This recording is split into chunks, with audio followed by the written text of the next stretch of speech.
They thought she'd stay quiet, that a new black girl from the wrong side of the city would fold under pressure, bow her head, and fade into the background like so many before her. But when a cruel act in a classroom crossed the line from bullying to brutality, Imani Vaughn didn't break. She ignited. What followed wasn't just a fight, it was a reckoning. This is the story of one girl who refused to disappear, one school forced to confront its polished lies, and the blaze that started when silence was no longer an option. Ready or not, the fire had come. Before we dive into this shocking mystery, let us know where you're watching from in the comments.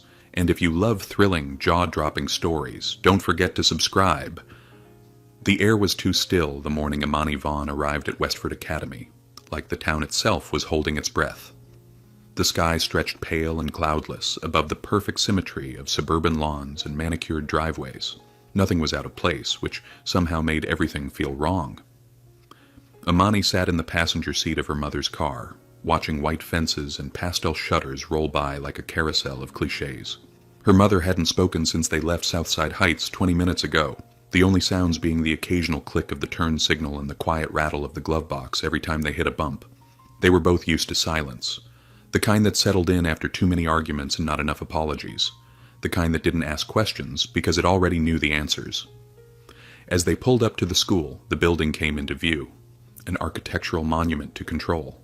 White stone columns, banners that read, "Character through Unity," rippling in the wind, and a pristine circular driveway lined with Range Rovers, Teslas, and the occasional understated BMW.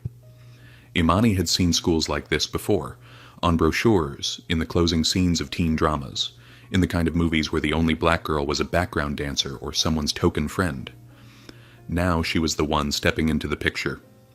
Her mother reached up to adjust the rear-view mirror, swiped on a last-minute layer of lip gloss, and then, without turning to look, said flatly, "You'll be fine." No hug. No, "Good luck." Just a tight-lipped nod at the building, and fingers tapping against the steering wheel like she was already mentally reviewing her grocery list. Imani stepped out, door clicking shut behind her like a secret being sealed. For a moment, she just stood there, her backpack slung over one shoulder, her gaze tracking the clusters of students flooding through the entrance. They moved like they owned the ground beneath their feet, laughing into phones, tossing hair, slapping palms. Some glanced her way, none for more than a second, but that was enough. She felt it, the invisible ripple, the silent shift in air pressure, when someone new entered a space too well rehearsed to welcome surprises. She adjusted her bag, rolled her shoulders back, and walked through the front doors like she hadn't felt that breeze of judgment graze her skin, like she didn't notice the way the receptionist's smile froze for half a second when she gave her name, like she didn't hear the faint whisper behind her in the hallway. "Transfer, right?" From where? Inside the school gleamed. Not with charm, but with intent. The hallways were wide and sterile, the lockers painted in matching navy and gray tones, and the floors so polished they threw back reflections like shallow water. It didn't smell like bleach or mop water. It smelled like lavender and lemon and the kind of air freshener rich people put in guest bathrooms they never used. Imani walked slowly, not out of hesitation, but calculation. Every step was deliberate. Every glance returned evenly. She was mapping the place, and it was already trying to read her back. Her homeroom was in the east wing. She entered quietly, scanning the room before the teacher noticed her.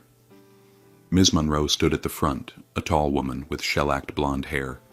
Thin lips painted the same color as her skin, and a smile that said welcome, but eyes that read, "Prove yourself." "You must be Imani," she said, her voice syrupy sweet and just as sticky. "We've heard good things about you. Very strong student." She lingered on the word strong, just long enough to turn it into something else. Not a compliment, a warning. Imani nodded, unsmiling, and took the assigned seat in the back corner without a word. The whispers started before the bell finished ringing. "Where's she from again?" "Southside." "No way. Thought they closed that school down. I bet she got in through that equity thing." "They always do." Imani opened her notebook and began to write. Not notes, not yet. Just words, shapes, fragments. Anything to anchor herself against the current of eyes that tried to reduce her to a single idea. Ghetto, threat, disruption. She knew how they thought. She had met their kind before. Just never so many of them in one place. Her first classes passed in a blur of introductions, syllabi, and forced smiles. Teachers who looked surprised when she answered correctly. Students who looked away when she caught them staring. She kept her voice low, her body language unreadable. She knew better than to draw blood on the first day. Let them think they had her figured out. At lunch, the cafeteria looked like a social battlefield, segregated not by design but by pattern. Athletes in one corner, cheerleaders beside them, music kids further back, the AP squad near the doors. She scanned for a neutral zone and spotted an empty table near the vending machines. As she approached, a tall boy with sandy hair and the kind of face that had likely never heard the word no in his life slid into the seat with theatrical casualness just seconds before she got there. His name, she'd soon learn, was Logan Bennett. His smile was a weapon. His entitlement was armor. He didn't say anything, just held her gaze for a second too long and then turned away like she'd never been there. Imani found a seat at the very back of the cafeteria near the emergency exit, alone. She ate slowly, watching the room without appearing to. That's when she noticed them. Logan, and his two shadows, Chase, loud, wiry, unpredictable, and Zach, broader, cockier, with the smirk of someone who thought cruelty was a form of charisma. They moved through the room like a tide, unbothered, unchecked. Logan's gaze landed on her briefly, flicked away, then returned. He said something to Zach. Laughter followed. Chase mock saluted in her direction. She didn't blink. She didn't flinch. That was the first crack in their performance. The next day, it started. A deliberate bump in the hallway, a sharp "watch it" from Chase when she didn't move fast enough. Her notebook knocked from her desk during English. Zach's voice behind her in history. She's probably writing rap lyrics. She said nothing, but she was listening. Every insult, every look, every cowardly act that masqueraded as casual. By Friday, her locker had been tagged, not with paint, but with intent. A folded piece of paper slid through the vents. Black marker across the front. South Side Trash. She opened it, read it once, then tore it cleanly down the middle and dropped it into her bag. She didn't report it. Not yet. Because she wasn't just a girl under attack. She was a girl taking notes. That weekend, she told her cousin Malik what was happening. They were at the gym where he trained, sweat hanging in the air like fog, gloves smacking canvas in rhythm. He didn't react with outrage or panic. He just looked at her across the ring and said, "They're testing you. You know what to do, but don't swing first. Let them write their own downfall." Monday morning came with the kind of crisp fall air that made the schoolyard shimmer. But inside, the atmosphere was taut, an invisible wire drawn tighter with every whisper, every sideways glance. Logan stood near the stairwell, leaning against the rail like it belonged to him. He didn't speak, just nodded as Imani passed. A private dare. She didn't return it. Her final class of the day was art. The room smelled of paint and poster board and faint tension. Ms. Whitmore greeted her with a tight smile and assigned her a spot at a table near the back. Zach was 2 seats away. Chase directly across. Logan lingered near the supplies. Imani sat pulling out her sketchbook. The assignment was open-ended. Express yourself.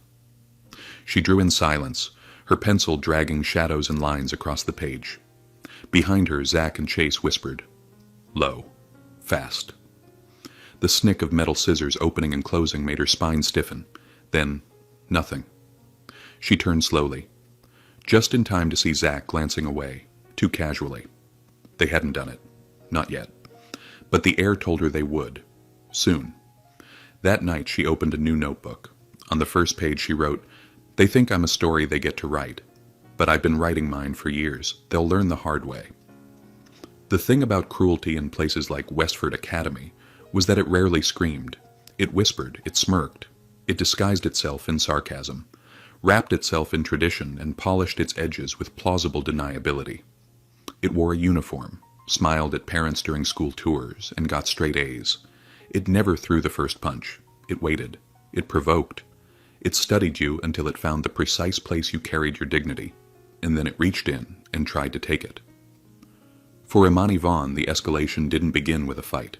It began with silence, the kind of silence that followed her footsteps down every hallway, the kind that turned the air electric the moment she entered a room.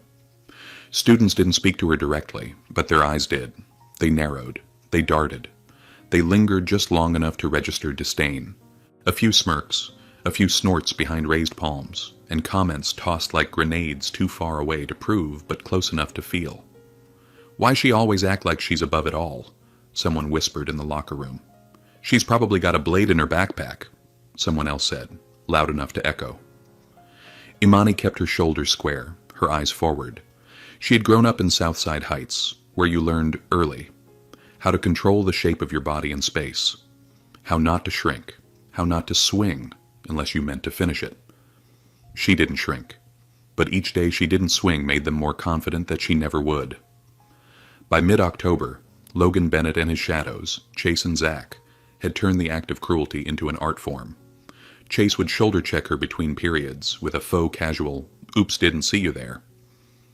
Zach began leaving scraps of paper inside her locker with messages like, "Smile more, you'd look less dangerous." Logan never touched her. That was his favorite part. He stayed just out of reach, just beyond blame, with the smirk of a boy who'd been raised by lawyers and country club etiquette. It wasn't just them. It was the way Miss. Monroe flinched when Imani spoke in class, like her voice was too much. The way Ms. Whitmore, in art, would compliment everyone's projects except hers.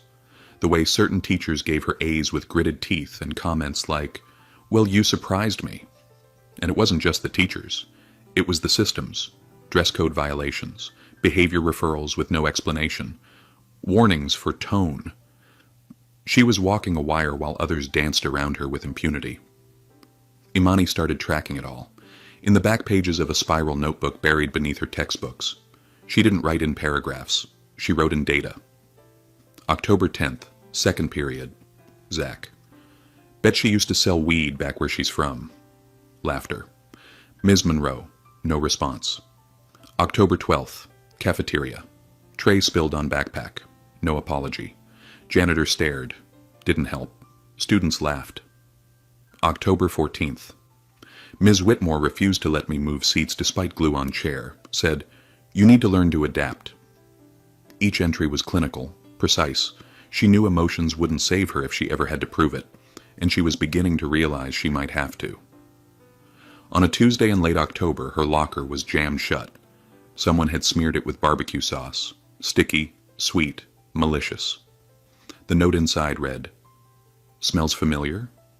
She peeled it off slowly, folding the paper until it was just a square she could crush between her fingers.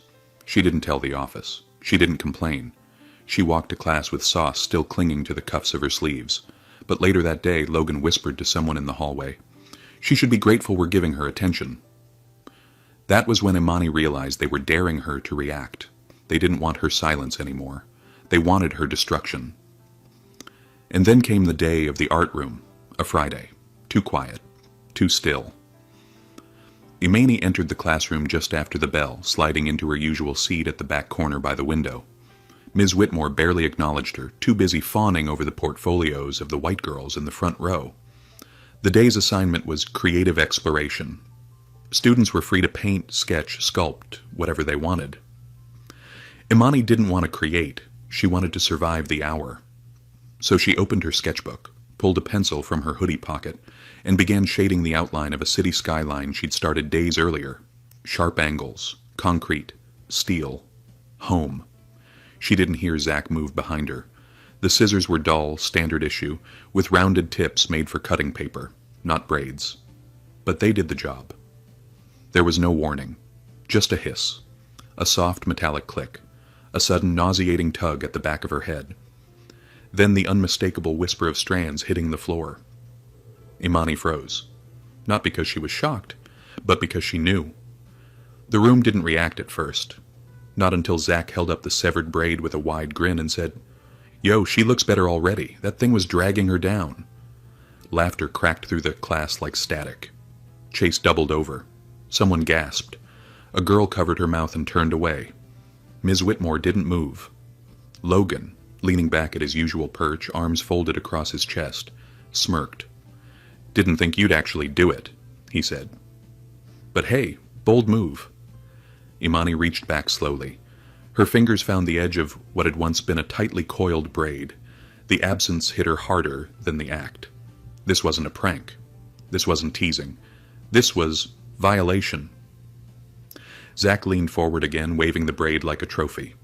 "Don't take it personal. Just trying to lighten your load." It was then she stood. The scrape of her chair pulled silence over the room like a curtain. She didn't shout. She didn't sob.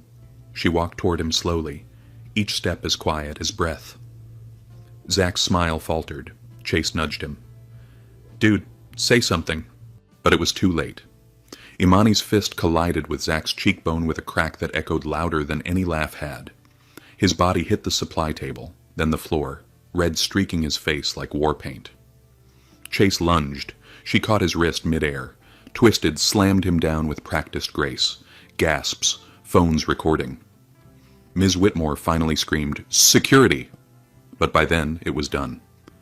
Imani stood in the center of the room, chest rising but calm, the braid in her hand like evidence. Logan stepped forward, trying for control. "Okay, chill. You made your point." She turned. "No," she said. "You don't get to speak." And that was when the air changed. Not just in the room, in the school, in the system that had spent weeks trying to shrink her. Because Imani wasn't asking to be seen anymore. She had made herself undeniable. They escorted her out of class moments later. Security flanked her on either side.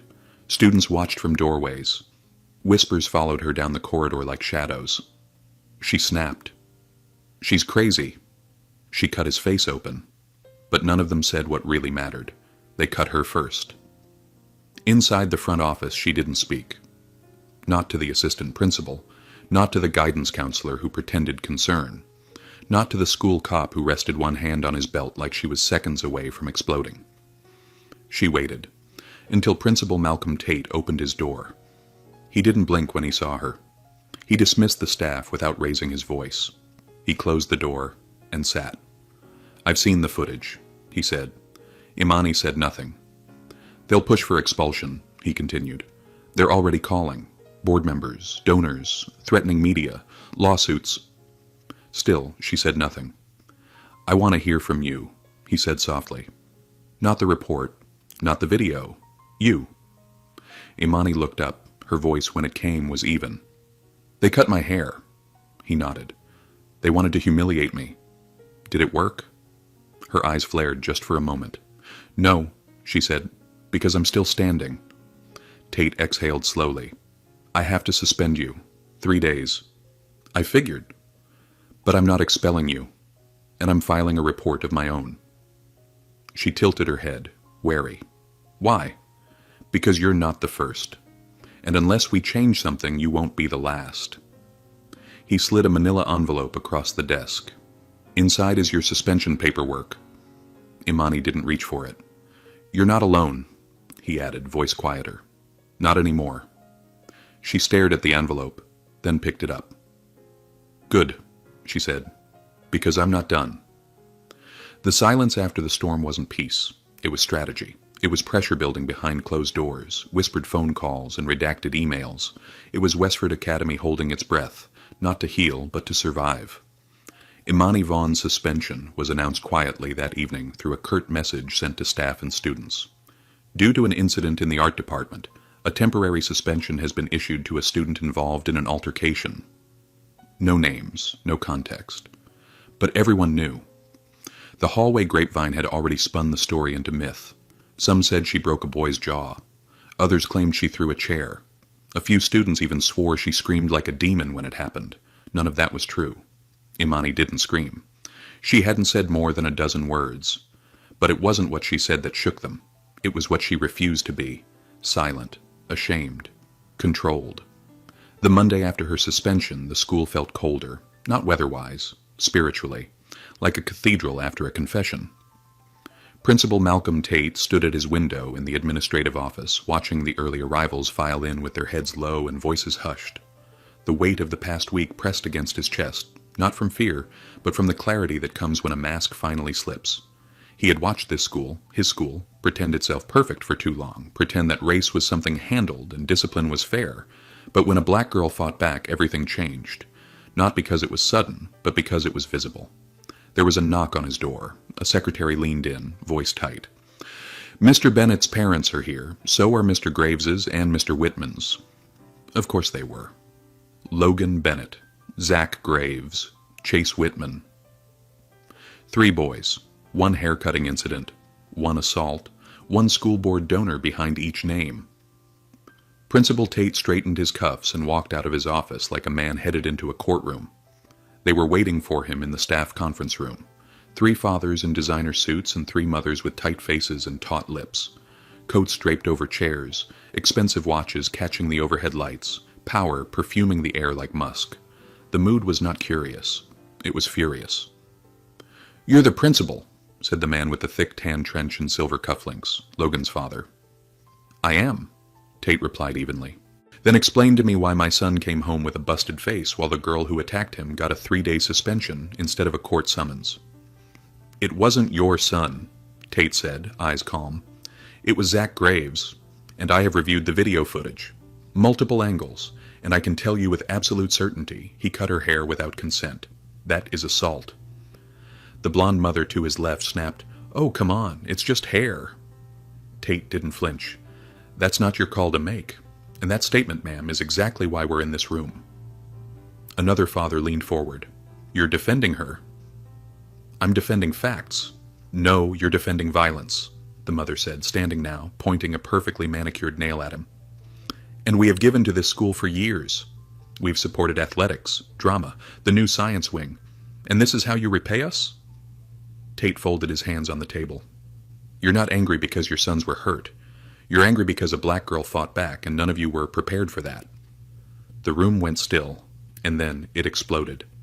"You'll lose your job. We'll take this to the media. We'll sue. You'll be discredited." Tate waited. Let it all pour out. The threats, the veiled racism, the panic of people watching the system they'd always relied on begin to crack. Then, when they were done, he stood and spoke with the weight of generations behind him. "Do what you have to do," he said, "because I already have." That afternoon, he submitted the surveillance footage and incident reports directly to the district superintendent, bypassing the board. But he didn't stop there. He attached a separate file, a quiet, damning archive he had been keeping since the beginning of the year. Discipline inconsistencies, unaddressed reports, the same names, the same silences, a pattern. Meanwhile, the fire was spreading. By Tuesday, someone lagged a 13-second clip of the incident, grainy, silent, damning. Zach holding scissors, Imani flinching, the braid falling, a few seconds of stunned stillness, then Imani's right hook landing like thunder. The video hit social media like a match to dry grass. Some called her a thug, said she proved the stereotype. Others, more quietly, said they understood, that she shouldn't have had to take it. But the tide turned when the clip reached Maya Sterling, a young local journalist known for amplifying school equity issues.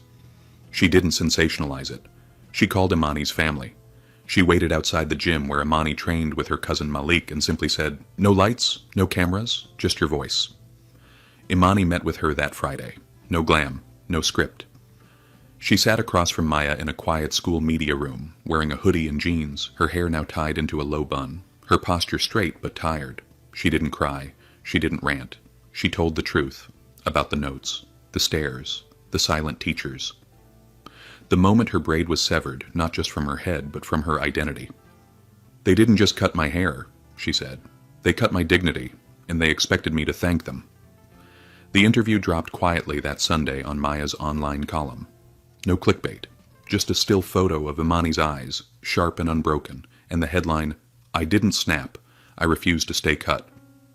By Monday morning, the atmosphere at Westford had changed again.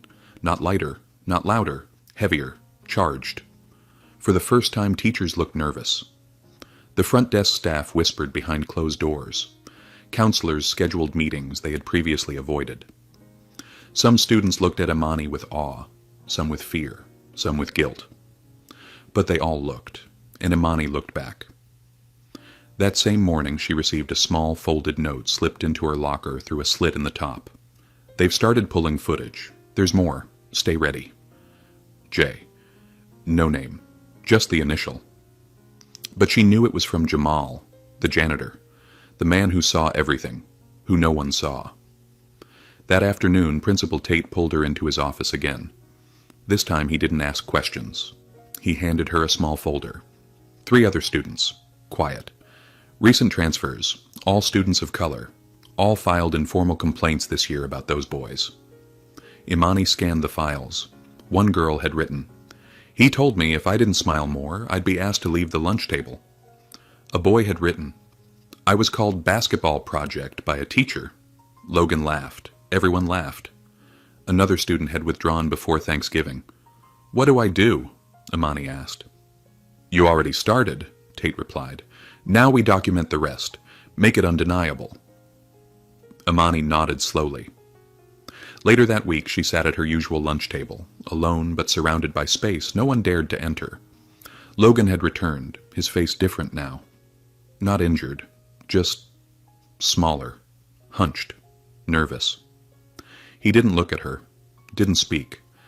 That, she realized, was the first real consequence he'd ever tasted, and she hadn't even touched him. Not yet.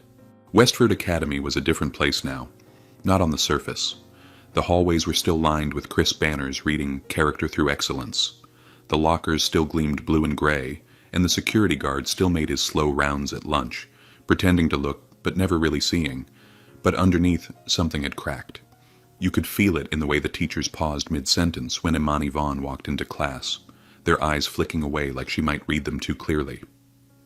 You could hear it in the awkward silence that followed her name during morning attendance. You could see it in the way some students stepped aside in the hallway now. Not with reverence, not with fear, but with uncertainty. Like they weren't sure whether she was dangerous or just undeniable. That silence, once used to ignore her, was now surrounding others. Teachers, staff, students who had played witness and accomplice. They didn't know if Imani was gathering evidence, filing complaints, recording conversations. And that, more than anything, made them careful. That silence was power now. The spark had already been lit in the art room. But fire is funny. It doesn't roar right away. First it curls around corners, finds weak spots in walls. It tests everything it touches before it chooses what to burn. And then it devours. It started with a whisper. A girl named Yesenia, quiet and overlooked, brushed past Imani near the vending machines and dropped a folded note into her hand. No eye contact, no words. Imani opened it hours later. "They used to mess with my cousin the same way. He dropped out. No one cared. Keep going." Then came an email, a senior, anonymous. "Thank you for being loud when the rest of us were taught to whisper. If you ever need someone to back your story, I'm in. I have screenshots. It wasn't just support. It was readiness. It was the realization that the wall wasn't solid. It was hollow. And someone had finally found a crack wide enough for light." Principal Tate moved like a man balancing two truths, the one written into the school's mission statement and the one written between the lines of every report, complaint, and avoided hallway camera. He didn't make speeches. He made paper trails. He didn't comfort. He calculated. By midweek, the district superintendent had requested a meeting. Quiet. No press, no fanfare. They wanted to review discipline trends and assess media impact. What they really wanted was damage control. But Tate wasn't giving them that. When they asked him if he believed Imani's version of events, he said, "Varezades, there isn't a version. There's what happened, and there's what you've been trained not to see." When they asked if this could hurt the district's reputation, he said, "If your reputation depends on suppressing truth, maybe it deserves to be hurt." The room fell quiet, and that's when he knew it was time to stop managing the fire. It was time to feed it. The next day, Tate handed Imani a small black notebook, unmarked, slim, spiral-bound. "You already keep records," he said. "Now let's make it official." Imani flipped it open. Inside were names, dates, events, students of color. Everyone had been documented, not in the system, but by Tate himself. A list of children ignored, punished unfairly, told to adjust, to chill, to lower their voices. "Add what you find," he said. "We don't strike yet. Not until the smoke is thick enough that no one can pretend it's just steam." Imani nodded. From that moment on, she watched. Every lunchtime taunt, every hallway joke, every sideways glance from a teacher when a black or brown student raised their hand and got ignored. She logged it. She tracked where cameras faced and where they didn't. She noted which adults stepped in and which stepped away. She didn't confront. She observed. She wrote, until the next fracture opened. It came from a teacher, Miss Thompson, young, new, smart enough to see the rot under the paint. She stood up during a faculty equity meeting and asked one simple question. Has any student who made a complaint about bullying this year been asked to speak before a board review? No one answered. A week later, she was quietly removed from the student mentoring committee she'd helped build. Her inbox flooded with rescheduling notices and backhanded performance notes. She came to Imani the next day, eyes wary but resolute. I don't know if I can fix this, she said, but I'm not going to pretend it's not broken. Imani handed her a page torn from her notebook. They're watching you now, she said, so give them something worth seeing. And then came Jamal. The janitor no one remembered hiring, who everyone assumed couldn't hear over his headphones, who'd seen everything. From the first spilled milk carton at Imani's table to the note someone tried to stuff in her gym locker. He found her one afternoon after school, slipping her a flash drive. I saw what happened in the art room, he said simply. I was fixing the exit sign above the back door. They didn't look up, but I saw. Why now? She asked her Sassoon. Because this time someone stayed, he replied, and didn't flinch. The footage was grainy but clear. Zach with the scissors, the braid falling, laughter, and Logan perched in the background like a smug ghost, arms crossed. Imani stared at the frame, not with shock, but with recognition. The image wasn't new, just finally captured. This is the match, she said. Tate uploaded the footage to a secure district drive and filed it alongside formal disciplinary records, past complaints, and the growing list of reports compiled by Imani, Miss Thompson, and even a few student allies. And still the school played quiet. Still no names were released. Still the parents of Logan Bennett and his crew called lawyers, threatened to sue, and issued statements like, "We believe this situation has been exaggerated by social media." But social media was no longer on their side, because Maya Sterling, the journalist who had first interviewed Imani, dropped a follow-up piece. This time it included names, dates, video stills, and one quote from Imani that detonated online. They cut my hair and thought they were cutting my power. But they only gave it shape. The article went viral. Students printed it and taped it on the backs of their laptops. Alumni commented on it. That school was always like this. A former teacher DM'd Mia with an old email where she'd tried to report Logan for threatening a black student and was told, "He's just strong-willed." The board called an emergency meeting. District officials released a statement full of neutral language. "We are deeply reviewing current disciplinary procedures." But then a parent leaked an email chain where one board member said, "This girl is turning our school into a circus. If we don't control the narrative, we lose donors." And that's when the fire truly caught, because it wasn't about Imani anymore. It was about all the students who had been ignored, all the teachers who had been pushed out, all the names that had gone unspoken in the name of appearances. The hallway that used to echo with mutters now echoed with movement. Students who never made eye contact with Imani began nodding when they passed. A few teachers began sitting in on classes they weren't assigned to. Quiet audits. A student in theater posted a video about how she'd been told her afro was too distracting for the stage. An anonymous Instagram page launched, at Westford Unseen. It featured confessions, photos, screenshots of emails, incident reports, audio recordings. One post read, "She didn't just punch back. She opened the door. We're walking through it." Imani watched it all unfold from her desk, her hands calm, her notebook still open. She hadn't asked to be anyone's symbol. But now that the flames had risen, she wasn't leaving until the smoke cleared. Principal Tate passed her in the hallway one afternoon as students filed into 7th period. He said nothing, just nodded. And that was enough. Because the blaze was no longer just hers. It had become theirs, and it was still rising. By the time the district board scheduled the emergency hearing, the damage had already been done, just not to Imani Vaughn. The school's pristine image had cracked beyond repair. What began as a spark, a severed braid and a girl who refused to lower her head, had turned into a firestorm of accountability. By the 3rd week of November, even Westford Academy's most loyal defenders couldn't pretend this was a misunderstanding. It wasn't just about Imani anymore. It hadn't been for weeks. It was about the systems that had allowed her to be humiliated and violated in broad daylight. It was about the silence that tried to smother her until her silence fought back. It was about who was allowed to belong and who was expected to endure. The hearing was scheduled for a Wednesday afternoon. The location, a sterile, government-gray, multi-purpose room in the district building, was designed to drain emotion, but even the acoustics couldn't dull the tension hanging in the air.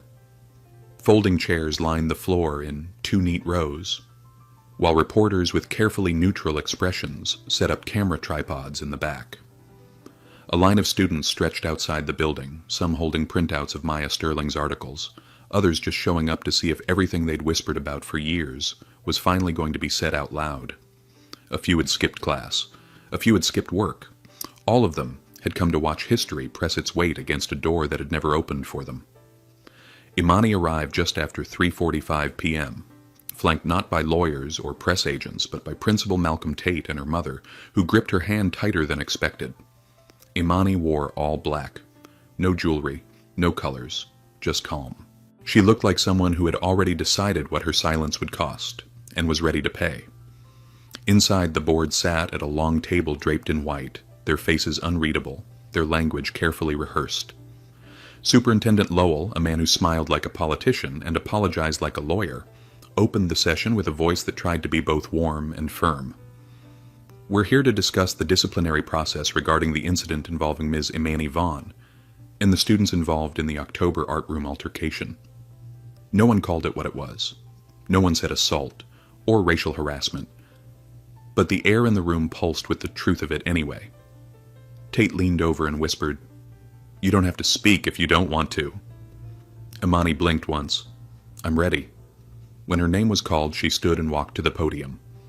Not a single camera flash, not a single cough, just the sound of her footsteps echoing against polished tile. She faced them, superintendent, board members, principals, media, students behind her, and spoke. "My name is Imani Vaughn. I'm a student at Westford Academy. I've been called a lot of things in the last few weeks: violent, disruptive, unstable." Her voice didn't shake. "But I wasn't any of those things before they cut my hair in front of the class and laughed while I sat still with my braid in my hand." Gasps whispered through the audience. The board shifted. I didn't fight them first. I didn't insult them.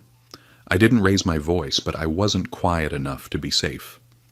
And when I defended myself, the system didn't ask why they hurt me. It asked why I reacted.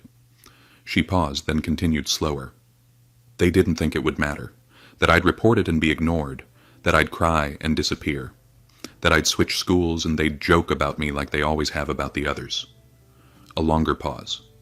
But I didn't leave, and I didn't disappear. Tate leaned forward slightly, his hand resting on the table. Imani looked directly at the superintendent now. "You said you're committed to equity. Then listen to me. Equity doesn't mean giving me a podium after you ignored my pain. It means asking why no one protected me in the first place." Someone in the back clapped once, then twice, then more. The board quieted them with a warning look, but it didn't matter. The silence was broken. She finished calmly. "I don't need this hearing to give me justice. I already took that the moment I stood up and told the truth. What I want, what we all want, is for this to never happen again. Not to me. Not to anyone who looks like me." She stepped back. There was no applause. But the board couldn't meet her eyes. Not one of them. When Principal Tate stood to speak, he didn't make a speech.